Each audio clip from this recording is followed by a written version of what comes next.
Fans of Indiana Jones, The Mummy, and all those movies that has the sense of adventure, an ancient city or a curse or a treasure, guys, Jungle Cruise is the movie for you.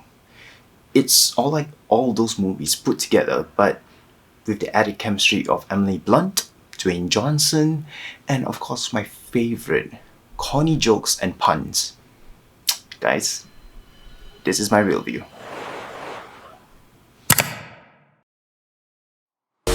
I believe that the legend is real. Which it's not. And I'm going to find it. Which you won't. And when I do, just imagine the lives that could be saved. Disney's Jungle Cruise sets place in the midst of World War I in 1916, where Dr. Lily Houghton, played by Emily Blunt, is searching for the Tears of the Moon, an ancient tree whose petals are believed to be able to cure any kind of illness or injury. She sets off to Brazil along with her brother to find the tree with the help of Frank, played by Dwayne Johnson, who's a skipper who leads tourists on his boats through the rivers of the jungle. Alright, I had my doubts about this movie because honestly, Disney's Jungle Cruise, it sounds more like a ride in Disneyland rather than an actual movie. To be honest, I actually thought it was a show based on the ride in Disneyland, which turns out to be inspired by the ride in Disneyland. Anywho, back to the movie. It really did bring out the fun of Indiana Jones, minus the big giant boulder, of course. The story was well written and it was adventurous, and you know what? It just works. The whole movie just works, and it's a family fun-filled movie.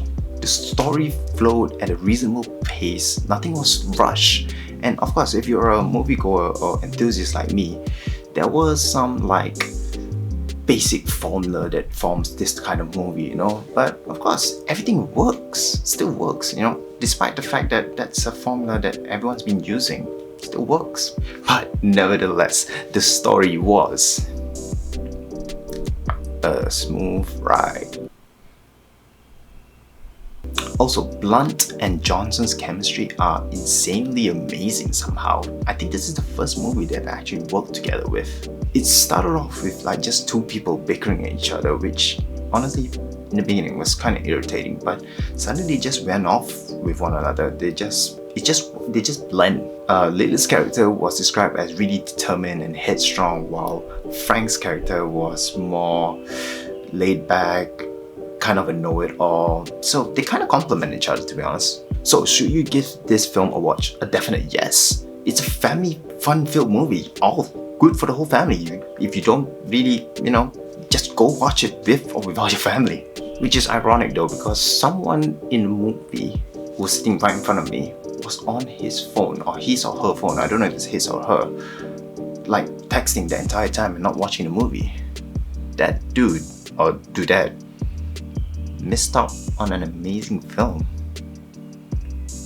What a sad case of a moviegoer experience. And of course, I'm gonna end it off with, till then, the world's yours. Have a smooth ride. And of course, stay safe.